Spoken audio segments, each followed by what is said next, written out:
once? Yes, we can see the screen. Okay. Okay. Now, this is the introduction already Maheen has given me, so that's why given you all. So that's why I do not want to introduce myself. I will just go to the little bit of background of education in Pakistan.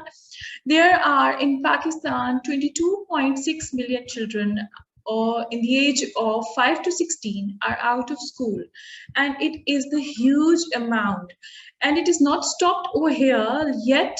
There are adding every year approximately 800,000 children every year. So it is a huge challenge for us. 49% of females, this is the almost 50% of our population is the female who are not completing their primary education. They are 49%. Secondly, which is affecting our out-of-school children, our female, it is affecting our Pakistan's economy badly. Because if I have seen the women, the female are more capable enough, they are capable enough to do if they are educated or they are in some profession. They can do much better, they can do much better in Pakistan's economy. The very important thing is the budgeting which is allocated towards education in Pakistan, that is 2% of our GDP is spent on education. Very short of 4% is required the GDPs. I would like to add here that Bangladesh, Sri Lanka are spending more budget rather than us. Rather than Pakistan, they are spending more budget to the education. So it was a little bit of background about Pakistan, that what we are doing and what we are facing nowadays. So here are the challenges. The challenges are, the very first challenge is directionless educational system. Like we have a same curriculum, we have a same system, and the children used to come, we educate them, they go back to home, and there is no direction. There is no counseling for their career. When they finish their education, they get the degree, what happened to them? They are jobless. They are like, they do not have any, they used to go to depression. They used to say, I should not do that. I should not do this. So what happened to them? There is no direction. We should decide as an educationist what the children actually want, what they want to do in their future, and then we can introduce different systems. In our neighbor countries, I have studied more about them. They are starting career education from grade 5, grade 4, where they find the interest of the child. The child is interested in some kind of business or either some kind of field, so they have to work. So what we have to do, our educational system should be properly designed, because every child has different capabilities. So we have to work on it. It requires a little effort, but it affects very good for Pakistan. The second major thing, that is outdated curriculum. When I was young and I was studying the curriculum, it was the same as now. Yesterday I was talking to my team and I said that the matter had the 3 forms in the past until now. There's nothing changed in it. So I believe that we should have updated our curriculum, because in the whole world, globally, the curriculum is updating regularly. But in Pakistan, is the same curriculum. There is nothing changed in the curriculum, and we are still far behind than the world, which I feel that we should add the technology in our system. We should add the digital literacy in our system, in our curriculum, which develop our whole syllabus. The third major thing is the teachers' training. lack of teachers training, which I strongly believe, if a person will not invest on his or her, they cannot groom, they cannot grow, they cannot achieve something. So what happened to the public schools, that the government school, the teacher, they do not take it seriously, that giving education or doing their job properly is very important, but they do not do this. They used to take it for granted. What happened to them? What happened to the children? They just study, the upper level of the education. As the teacher is not trained, she has a lack of knowledge, and if she has a lack of knowledge, she cannot deliver good. So she cannot deliver up to the mark. So what happened to the children? They cannot learn properly. We should work on the teachers training. It is very important to learn and groom themselves, and if they have any kind of subject, they should have the command of that subject. They should have the additional knowledge of that subject.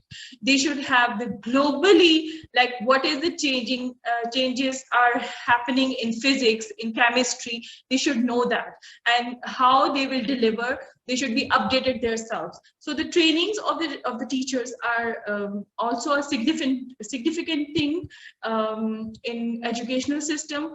And mostly people, most of the organization, they are arranging teachers training, and there are different platforms. They are arranging teachers training, but the people do not want to invest on themselves, which is affecting our educational system badly. The fourth one is alarming dropout.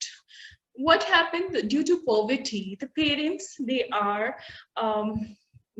are not affording their children to educate them. So what's happening, that they are just dropping them out from the school.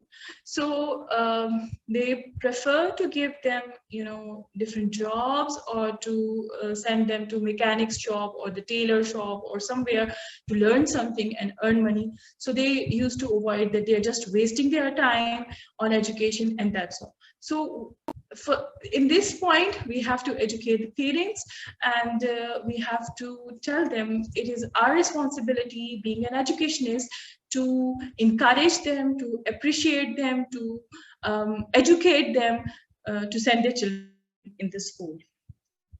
The fifth one is examination system. Our educational system and examination system is almost the same. We do not focus on quality. We are focusing on quantity. And from the last many years, this is happening the same. I think so. We should talk about the quality of education, as I told you in the first point, that is directionless educational system, same as the examination system. What happened if they are writing more? If they have the more sheets which are filled, they think about it that this paper is worthy, and there is no any quality check. There is no supervisory, poor supervisory. What I can say? Okay, I just forgot the word. Well, the system is basically, if we do not have the quality, we cannot go further. So the supervision should be properly. They should be vigilant. They should be rigorous about the children, what they are doing. And secondly, we have to focus on the quality of the educational system and examination system, that we should not go for the quantity, and if they have filled the much sheets so they can pass. No, this is not the way. The next is lack of evaluation and accountability. Lack of accountability and evaluation is if we are not evaluating our teachers, what they are teaching, and if they are not accountable to us, that we are receiving continuously complaints about the teacher. We are receiving the feedback that the children are not learning properly, and they do not have that kind of trainings and subject knowledge. So there should be a proper system where we can evaluate the teacher, her knowledge, her teaching methodologies, her 21st century pedagogies, what she has to inculcate, how she will impart, her knowledge to the children. It is very important, because if you will teach and children will learn, it is it is possible if we will evaluate on regular basis to our teachers, and they have to be accountable about it. They should not be okay, we will do it, or they should take for granted. No, this is not the way. They have to evaluate it properly. They should have an observation days or weeks where we should observe our teachers. The second last is the resources. Yes, we have lack of resources here. We have we have less of teaching aids, we have less of audio visual aids, we cannot teach properly, we cannot if we have the teaching aids according to this topic, the children will learn more, the children will absorb more, because this is the human nature. When you visualize something, you can learn more. So we have lack of resources. Secondly, we have small classrooms, overloaded strength. We have in government schools, public schools, we have more children, less teachers, and many more. Like, we do not have furniture. We have different resources. There is a laboratories which are not available in government schools. So these are the resources which are lacking, and if those resources are not present, our children cannot learn properly. And the very important thing, of course, technology. If we do not have computers, children cannot learn properly. Everything has been shifted to the digitally technological, because if if we are teaching biology or zoology or any other subject, it is all converted to the digitally. Sorry.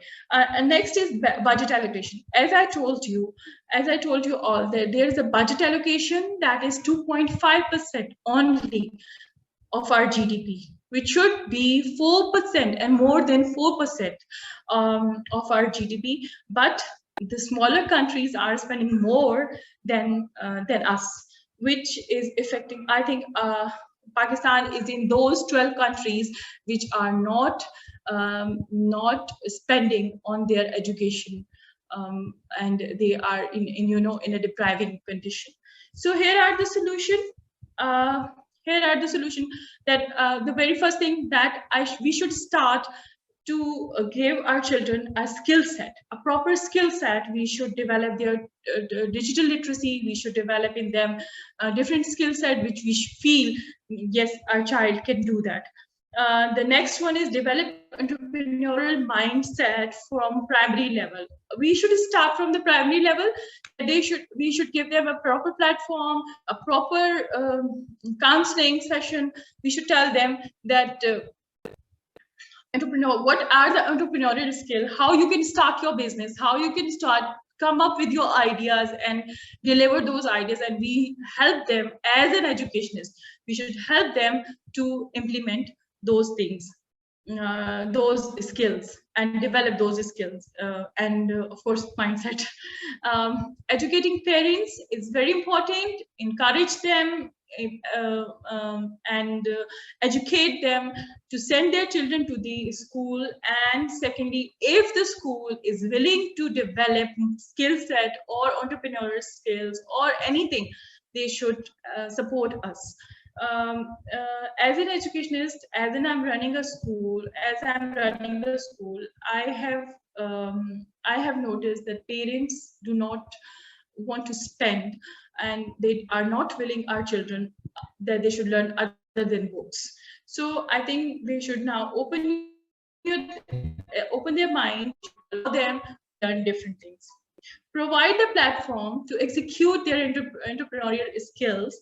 Like, if we develop the mindset, then it is our responsibility to provide. Like, we can arrange a Meena Bazaar kind of thing, where we encourage our children to make their stalls and to sell your things, and where we can encourage them, or we can give them some of the amount, that these are your amount. Now you make a team, with 4 or 5 students. Like if we are giving them 1,000 rupees, so 5 students, they get together and they combine their amount, and then they buy some things and they sell it.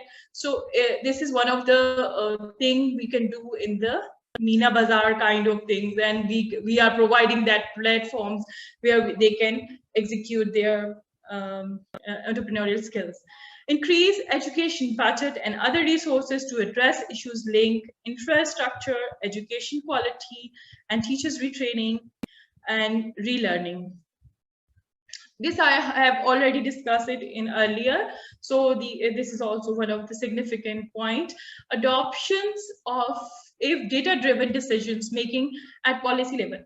It should not be hypothetically, it should be properly data. They should have a proper data, and they should have whatever they want to make in policy level, the government, they would have a proper available data where they can make a new policy and update it regularly. That we have that much children out of school and we have to work on them that way. Because the number 22.6 million children, it was very old. It was around, I think it was in 2015, the UNICEF data or UN data. It was in 2015, they have just find it out. The next is financial relief through students' loan and scholarship. They should fix some of the amount. As we have seen in the West countries, they used to give ample amount of money where they can educate their children, and their education is totally free in West or any West countries. So at least in our country, we should have some of the amounts as a loan or as a scholarship, to give their children, to give our children to educate them, or if they want to start their business, they want to start their startup, so it will be a little support for them. These were the solutions which I have already shared, and now I would like to add over here that as I have seen multiple challenges in education system, so I thought to start my non-profit organization, that is Maymaar Education Foundation, where my motto is touching lives. Our vision encompasses aspiration, educational excellence, system leadership, and social mobility and cohesion. Our mission to offer quality training and learning for value-based skill development, which complements all age education of underprivileged in Pakistan to achieve effective learning outcomes, promote lifelong learning and well-being. Our aim is, instead of formal and conventional and traditional education, which is happening in all over Pakistan, we are giving them conventional and traditional education. We want to, move to the accelerated syllabus. Accelerated syllabus that they have to complete it in 3 months. In 3 months, they have to complete the Montessori level. Then in 3 months, they have to complete the primary level. Then within a year, they have to complete the primary to second elementary level till the grade 7. And then they will be able to shift in any kind of public school where they can get admission, or if they want to learn some kind of skill, then we can provide that platform as well. Double down on use of technology at every level of the school system. This is the main basic reason of Maymaar Educational Foundation, that we have to blend the technology into our education system, where we can provide the website, education platform, app-based learning, and online schooling, where we will focus on online schooling, where we will focus to learn how to make the website, how to design the website, and how to develop an app, how to develop a game, how to make these things. So for this is Maymaar Educational Foundation has been started working on it.